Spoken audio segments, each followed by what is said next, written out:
Chicago Mayor Brandon Johnson once had a plan to clean up the city. We can actually solve crime in the city of Chicago with my plan. But after he realized that would mean arresting a lot of black people, he changed his mind. We will never be able to end gun violence in Chicago. Because of the failures of these Democrats in these sanctuary cities, Trump has decided to give the people what they voted for and send in the National Guard and ICE in order to clean them up. He led 300 federal officials to that apartment complex. Some even rappelled down from Blackhawks onto the rooftop in order to help secure that perimeter. Now, they were searching for suspected members of the violent Venezuelan gang Tren de Aragua. Of course, TDA has been designated as a terrorist organization under the Trump administration. Now, this is exactly what the American people voted for, but Mayor Johnson would make you believe otherwise. What we simply know is that, you have masked men with large weapons that are simply disappearing people from their homes. Disappearing people.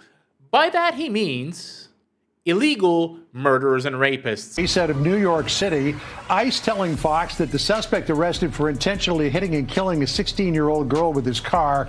He is an illegal immigrant from Honduras. So Salazar Bahena is his name, from Mexico. He was convicted in 2005 of a 2005 gang-related murder, I should say. In 2016, a federal judge revoked his status as a lawful permanent resident and issued a final order of removal. Salazar was paroled September 12, but due to sanctuary policies in Illinois, the Department of Corrections did not tell Immigration and Customs Enforcement that he was getting out. So arrested multiple child pedophiles, multiple rapists. Really the worst, the worst. Yet to us normal folk, this would be a good thing. But according to some retards, committing a crime does not make you a criminal. And so I do want people to know that just because someone has committed a crime, it doesn't make them a criminal. That is completely different. Being a criminal is more so about your mindset. I wonder what the women of Chicago who are constantly being attacked would think about the mindset of these criminals. Okay, now that more videos are going around, there's actually a video of this guy who they're calling like the Southwood Puncher. Like he's going around on different trains and punching women and harassing women. And it's actually the same guy who harassed me because I saw a screen grab of the video. And he's wearing the same exact yellow shirt. He's like holding his pants in his hand. Disgusting. It's literally the same guy. So keep your eyes peeled. Apparently he's going around like punching women. I don't know if there's multiple of them, but this particular guy here is the guy who harassed me literally a week ago, Wednesday. The ladies out there, like carry a weapon if you need to. I'm not saying like, I don't know. Just carry a weapon. Make sure you always have something on you to keep yourself safe. I'm not sure if this guy's like getting arrested and getting let out or what's the deal, but just keep your eyes out all the time. Definitely keep your eyes out for this guy because it's the same guy. Yep, this guy.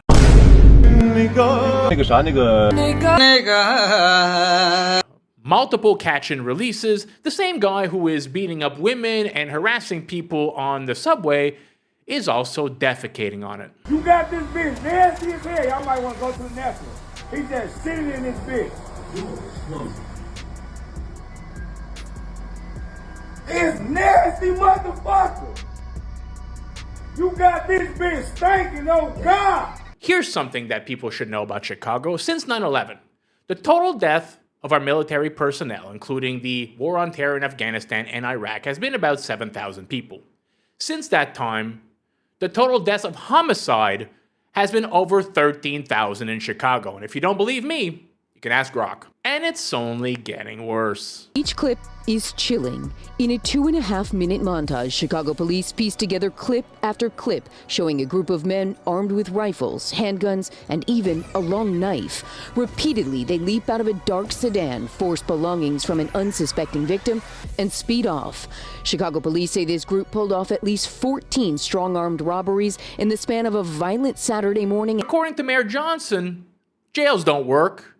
Because if you put people in jail, that makes you a racist and a bigot. The fact of the matter is we are driving violence down on this city, and we're using every single resource that's available to us.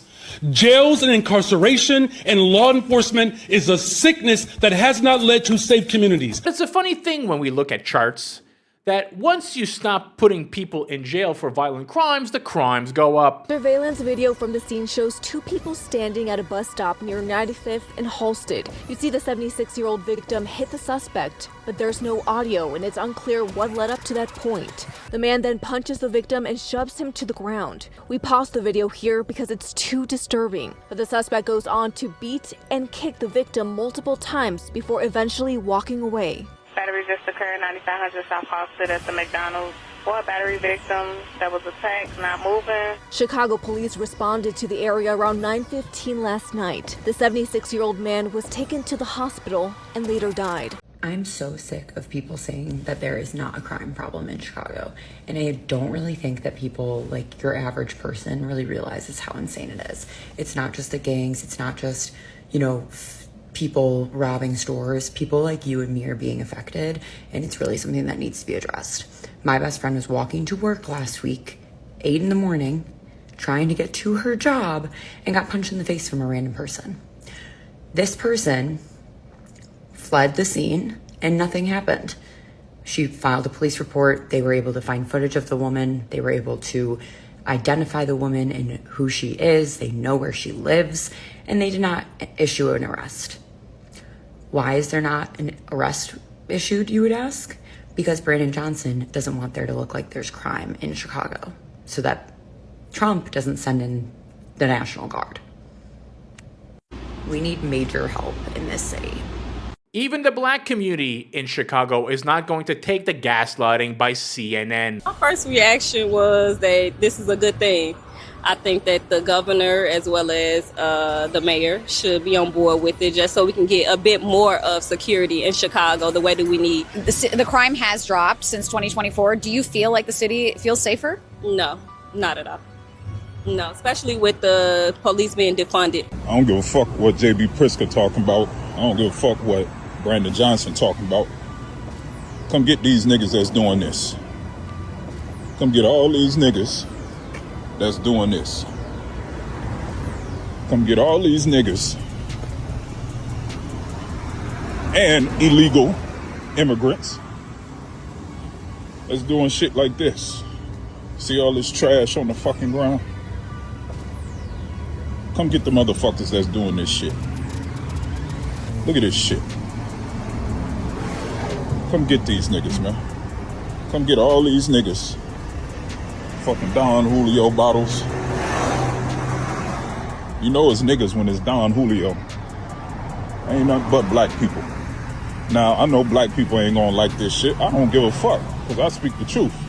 Just not too long ago, lady had her car stolen right out of our damn parking lot. Come get these niggas, Donald Trump. Look at me. I don't give a fuck what Brandon Johnson, J.B. Pritzker, all these other retarded ass motherfuckers is talking about. Come get these niggas, man. ASAP. I know what the problem is. You know what the problem is. And even the black community knows what the problem is. But Mayor Johnson apparently still doesn't. We cannot incarcerate our way out of violence. We've already tried that. And we've ended up with the largest prison population in the world without solving the problems of crime and violence. The addiction on jails and incarceration in this country, we have moved past that. It is racist, it is immoral, it is unholy, and it is not the way to drive violence down. Let me just put this little tidbit up on the screen for you. On the left is all the shootings that happened this year in Chicago. On the right is the police-involved shootings. You see where I'm going with it. This chart shows the most dangerous areas of Chicago where most of the crime and homicide happens. This chart shows where the black community is. Let's go through that again. This chart shows where all the violent crimes happen in Chicago. This chart shows where the black people live. In case you don't get where I'm going with this, the problem is homicides are going up, robberies are going up, and no one feels safe inside of Chicago. It's just gone from bad to worse to disaster. No one really feels safe. It's impossible to feel safe in a city like this, especially with the leadership we have. These kids are carrying guns like around the ages of 8 years old, and they're killing other 8-year-old kids with guns. It's insane. One of the big problems with cities like Chicago is a lot of big businesses are leaving, and now it so happens that the small business owners are also thinking about leaving because they can't put up with all the crime. Businesses targeted by criminals in Chicago. I'm exhausted. I'm tired. It's a bad dreams coming over and over. Benjamin Porcalilli is the owner of Galleria Liquors in Southport Corridor and another location in Old Town, both broken into early Thursday morning. And it wasn't the first time. Today, staff cleaned up the broken glass at the Foot Locker store at Chicago Kedzie Plaza. At 3 a.m., thieves backed a car into the front of the store and grabbed shoes and clothes.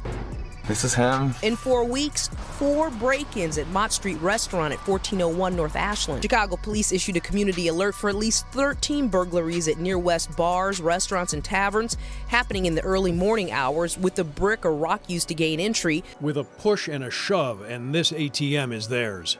2 men, part of an apparently repeat Chicago burglary crew, quickly carrying off the night's loot from this Southside store, where just a few minutes earlier they had used a pickup truck to rip open the front door.